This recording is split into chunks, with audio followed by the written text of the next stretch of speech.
রঘুনাথপুর শহর মণ্ডলের এসসি মোর্চার একটি গুরুত্বপূর্ণ সাংগঠনিক সভা সম্প্রতি অনুষ্ঠিত হয়ে গেল। সভায় বর্তমান সাংগঠনিক পরিস্থিতি এবং আগামী দিনের কর্মসূচি নিয়ে বিস্তারিত আলোচনা করা হয়। সভায় উপস্থিত ছিলেন কোঅর্ডিনেটর সুজিত মণ্ডল, বিভাগ কনভেনার গোপাল ধীবর এবং রঘুনাথপুর শহর প্রেসিডেন্ট শান্তনু চ্যাটার্জি, অন্যান্য বিশিষ্ট ব্যক্তিবর্গ। এছাড়া উপস্থিত ছিলেন শহর মণ্ডলের 2 সাধারণ সম্পাদক, মহিলা নেত্রী বর্ণালী রজক এবং অন্যান্য স্থানীয় কার্যকর্তাগণ। সাংগঠনিক শক্তি বৃদ্ধি এবং এসসি মোর্চার ভবিষ্যৎ রূপরেখা নির্ধারণই ছিল এই সভার প্রধান লক্ষ্য। সকল কার্যকর্তার স্বতঃস্ফূর্ত অংশগ্রহণ এই সভাকে ফলপ্রসূ করে তুলেছে।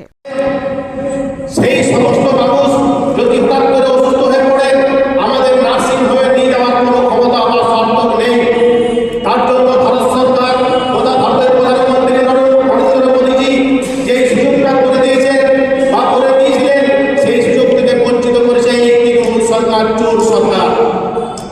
আজ যদি এই প্রকল্প চালু থাকতো পশ্চিমবঙ্গের মধ্যে, আমার সমস্ত তপশিলি জাতি বা উপজাতির মানুষজন 5 লক্ষ টাকার দিয়ে আমরা প্রত্যেক ভারতবর্ষের সমস্ত নার্সিং হোমে নিয়ে যে আমাদের পরিবারের ব্যক্তিকে চিকিৎসা করাতে পারতাম, আমাদের সহজে কোনো ব্যক্তিকে হারাতে হতো না।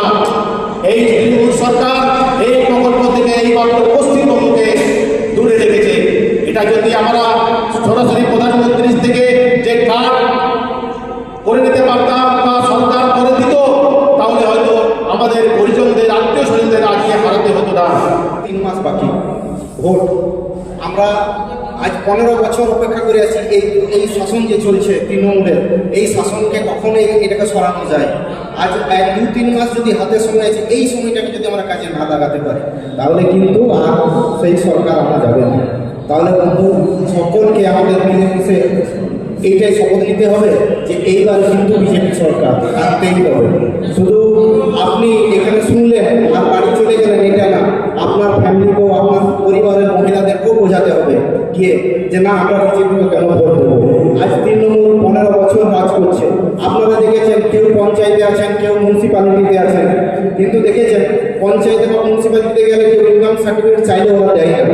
কিংবা আপনার একটা সার্চ করে দেখালেন, আপনাদের সবার হাতে মোবাইল আছে, আজকে এই জিনিসটা বেড়ে এই মোটামুটি 8 লক্ষ কোটি টাকা এই পশ্চিমবাংলাকে দেওয়া হয়েছে। এদের দুর্নীতির দ্বারা কোনো শেষ নেই। এই দেখুন আমাদের এখানে সামান্য এখন তৎকালিক একদম ঘটনা দাদা, মোদীজির সভাতে যেতে দেয়নি।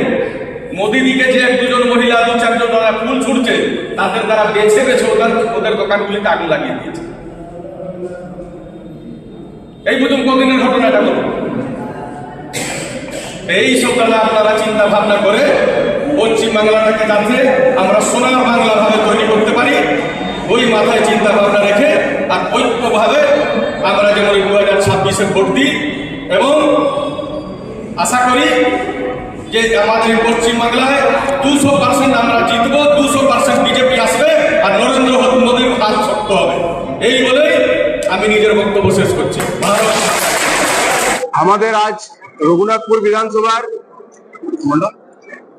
মন্ডল 6-এ যে আমাদের তপশিলি সম্পর্ক অভিযান হলো, সেই তপশিলি সম্পর্ক অভিযানের আমাদের এখানে বার্তা দিয়ে গেলাম যে আমাদের তপশিলি জাতিকে তৃণমূল যেভাবে অপব্যবহার করেছেন, তৃণমূল সব সময় তপশিলি জাতিদেরকে নিয়ে মিটিং মিছিল যেভাবে করে যাচ্ছেন, তাদেরকে কোনো সুযোগ সুবিধা, কেন্দ্রীয় যে যোজনাগুলো রয়েছে, আমাদের অনেক যোজনা রয়েছে তপশিলি জাতির জন্য, সেই জাতির কোনো যোজনা পাইয়ে দিচ্ছে না এবং তাদেরকে শুধু ভোট ব্যাংক হিসেবে তাদেরকে ব্যবহার করছে তপশিলি জাতির লোকদেরকে। আমরা এবারে ভোট চাইবো আমাদের পশ্চিমবঙ্গের সার্বিক উন্নয়ন, সোনার বাংলা গর্ব যে আমরা বলেছি, সোনার বাংলা, তো সোনার বাংলা গড়ার জন্য আমাদের সারা পশ্চিমবঙ্গে তপশিলি জাতি অনেকটাই পার্সেন্টেজ আছে। তো আমরা ঠিক করেছি যে তপশিলি ভোটের দিকে আমরা পাখির চোখের মতো আমরা লক্ষ্য রেখেছি যে তপশিলি ভোটে আমরা ম্যাক্সিমাম ভোটটা আমরা বিজেপির দিকে আনবো। দেখুন, এসআইআর এর বিষয়টা সম্পূর্ণ ইলেকশন কমিশন অফ ইন্ডিয়া যা করার সেটা করছেন। এ বিষয়ে আমাদের আর কি বলবো। রঘুনাথপুর বিধানসভা তপশিলি রিজার্ভ সিট, আপনারা জানেন এসসি রিজার্ভ সিট, এখানে বরাবরই আমাদের এসসি রিজার্ভ, এখানে আবার আমাদের বিজেপির এমএলএ হবে, প্রতিষ্ঠিত হবে, কোনো অসুবিধা নেই। সে বিষয়ে আমাদের কোনো দ্বন্দ্ব, কোনো সন্দেহ, কোনো কিছু নেই আমাদের। আমার পরিচয়, আমি পুরুলিয়া বিভাগের পুরুলিয়া বিভাগ বলতে বাঁকুড়া, আসানসোল, বিষ্ণুপুর আর পুরুলিয়া, এই 4টি সাংগঠনিক জেলার বিভাগের আমি এসসি মোর্চার বিভাগের কোঅর্ডিনেটর আছি। আমার নাম গোপাল ধীবর। আজ বিশেষত তপশালী উপজাতির একটা মিটিং ছিল আমাদের বিধানসভা ভিত্তিক। কি বিষয়ে আলোচনা হচ্ছে?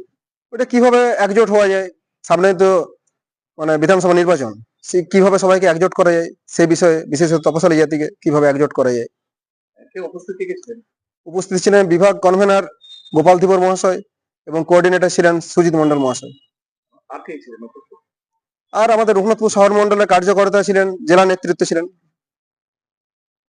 আপনার পরিচয়? Shantanu Chatterjee, town president.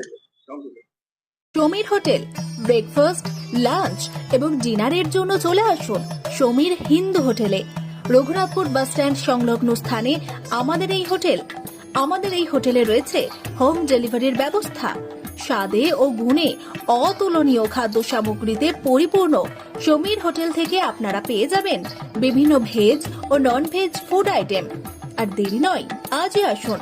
বিভিন্ন আইটেমের মধ্যে আপনারা পাবেন chicken chowmein, egg chowmein, veg chowmein, পাবেন egg roll, chicken roll, veg roll, রয়েছে ছোলা বাটোরা, manchurian, chicken, mutton, fish, egg, mushroom, পনিরের রকমারি খাদ্য সামগ্রী। এছাড়াও পাবেন বিরিয়ানি, পোলাও, ফ্রাইড রাইস সহ আরো অনেক কিছু।